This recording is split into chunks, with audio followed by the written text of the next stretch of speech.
গাজার অবিস্ফোরিত বোমা অপসারণে ২০ থেকে ৩০ বছর সময় লাগতে পারে বলে জানিয়েছে আন্তর্জাতিক সাহায্য সংস্থা হিউম্যানিটি অ্যান্ড ইনক্লুশন।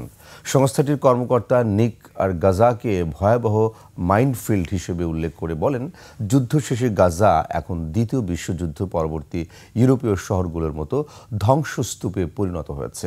জাতিসংঘের তথ্যে জানা গেছে, গত ২ বছরের ইসরায়েলি হামলায় সৃষ্ট প্রাণঘাতী ধ্বংসাবশেষে ৫৩ জনেরও বেশি নিহত এবং শত শত মানুষ আহত হয়েছেন। নিক আরও বলেন, ইসরায়েল এখনও মানবিক সংস্থাগুলোকে অস্ত্র অপসারণ বা প্রয়োজনীয় সরঞ্জাম আনার অনুমতি দেয়নি। এদিকে ৯ অক্টোবর মার্কিন প্রেসিডেন্ট ডোনাল্ড ট্রাম্প ঘোষিত ইসরায়েল হামাস শান্তি পরিকল্পনার পরদিন যুদ্ধবিরতি কার্যকর হলেও ইসরায়েলের বিরুদ্ধে একাধিকবার চুক্তি লঙ্ঘনের অভিযোগ উঠেছে।